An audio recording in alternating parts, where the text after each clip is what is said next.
I've got an actual trained professional high school teacher joining me. Her name is Allison. Hi. High school English teacher whose real full-time job is dealing with me as a husband. It is Monday. We're doing a DoorDash shift together this evening. The goal here is for me to make over $20 an hour during our shift while being quizzed. It's only 8 questions. Yeah, so we'll see if I can still pass sort of a high school English test while I'm trying to make this money. So we're calling this video the back to school DoorDash. We really did legitimately go back to school today though. Earlier today we moved everything back into Allison's classroom.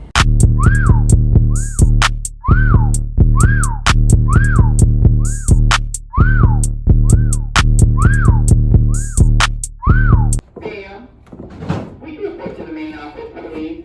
Ma'am, will you report to the main office, please? Oh, she in trouble.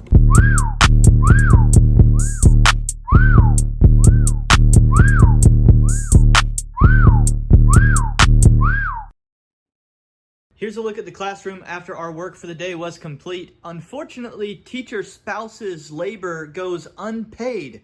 So let's get back to the main part of this video. Let's get to that money. All right, I'm getting started with this stack order here. Dollar General and then Empire Pizza being delivered to the same customer. I'm gonna go shop for the items in Dollar General first.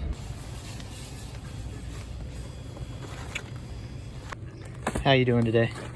Good, how are you? Pretty good, pretty good. All right, we're on to the pickup at Empire Pizza, but first, we're gonna fire away the first question here. What do we have? Okay, we're gonna start off kind of easy and then slowly get a little bit harder. Okay? All right. Okay, question number 1. What is the literary term for the author's attitude towards the text or the subject matter? Would you like this to be multiple choice, or would you like to just go for it? I'm thinking that's point of view. No. I'm gonna give you choices this time. Okay. A, mood. B, tone. C, theme. Or D, exposition. All right, that's mood. No. That's tone. That's tone. Oh my gosh. All right, that's a bad start, y'all. Right out of the gate with the bad start. Hey, answers. I'm better with delivering food, I guess. I do think it makes it harder when you can't actually read the questions yourself, when you're just listening to the questions. That's the challenge. I'm trying to. I got to make $20 an hour while passing this test. Well, so far you're not passing. All right, on the way to drop the food off, let's hit question number 2. Okay. What is the process called when an author describes a character rather than stating what a character is like? For example, an author could say, Johnny is a helpful student. Except, in this process, the author would say instead, Johnny saw Jill drop all of her books in the hallway between class. He rushed over and helped her pick up her books. What is this process of describing a character called? That's narration. I'm going to give you some choices. Okay. A, direct characterization. B, clue characterization. C, indirect characterization. Or D, basic characterization. I think that's direct characterization. Direct characterization would be the author directly stating to you, Johnny is a helpful student. He directly stated what Johnny did. He directly would say Johnny is a helpful student. He indirectly told you that Johnny is helpful by saying what Johnny did. Okay. Well, just like in real life, people do not walk around in real life and say, I'm nice or I'm mean. You can indirectly learn these things about people through their actions. well, True or not true? we're learning that I'm stupid. You're not stupid. Or we could just directly state that I'm stupid. No, that's not what I meant. Next delivery, we're going to be picking up some car parts. Let's try question number 3 on the way. Okay. What is the literary term for when an author refers to a famous work of literature, something famous in history, or a famous person, but does not explain the reference? Do you want choices or no? Yeah, you're gonna have to give me choices. Okay. A, tone. B, mood. C, alliteration. D, illusion. Definitely illusion. Great job. For sure. For sure. Good job. All right, we've got our part. I actually think we're delivering this to another like auto shop in Rock Hill. So one auto shop helping out another. See, back when we were in high school, the grading scale was on a 7-point scale, but now it's on a 10-point scale. They've made it easier to pass. Question number 4. What is the literary term that refers to the feeling or emotion associated with the word? For example, the word toilet has a feeling of filth, dirtiness, or disgust. That's like the connotation. I didn't even give you the answer choices, but good job. Yeah. You got it. I knew that word.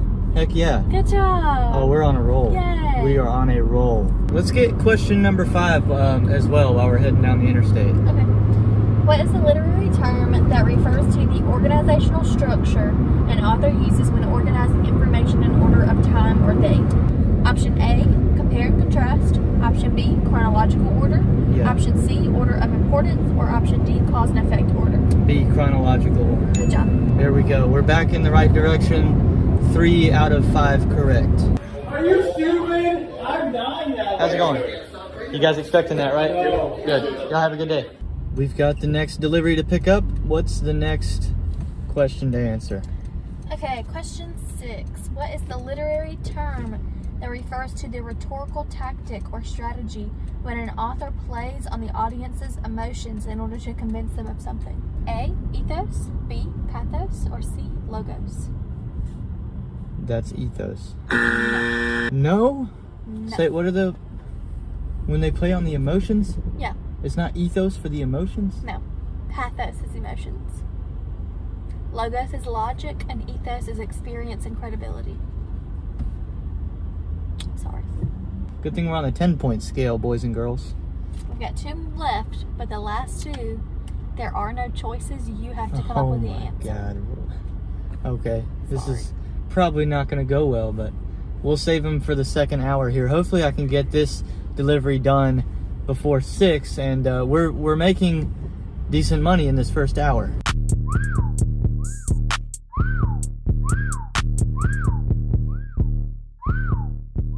All right, let's see if I can keep this thing alive. What's the 7th question? All right. This is a 2-part question, okay? Are you ready for that? So the question is, define symbolism and provide 1 example of symbolism from a movie, book, show, or pop culture.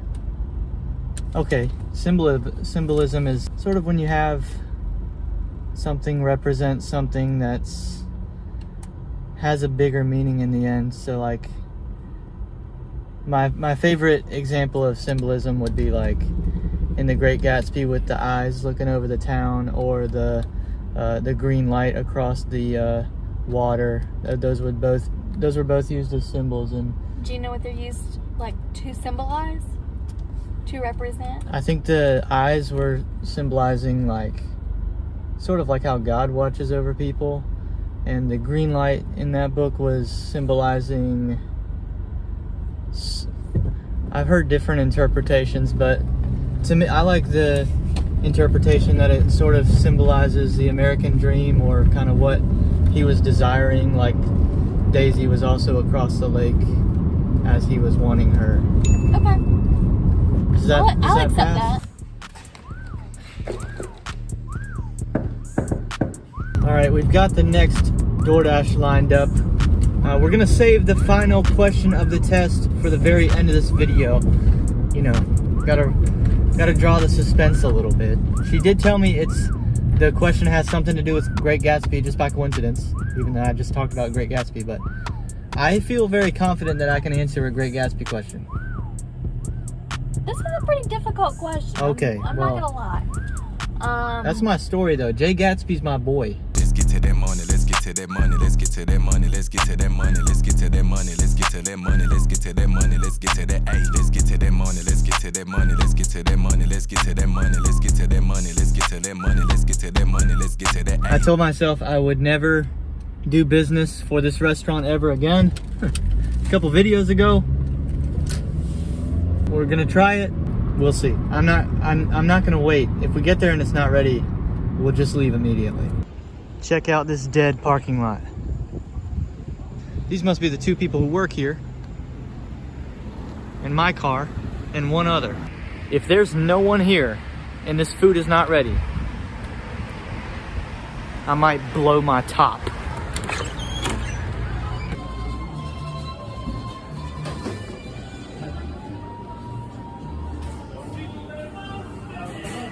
Look at their bathroom. First of all, there's a mess. And it's just green everywhere. If I ever need a green screen for the YouTube channel, I guess I'll come here. Do you have a DoorDash for Kelly? It's gonna take like a moment. 1 minute? Okay. One minute. 1 minute. Okay, guess what, guys? We're leaving the restaurant. They did their job. They actually did their job. That is amazing.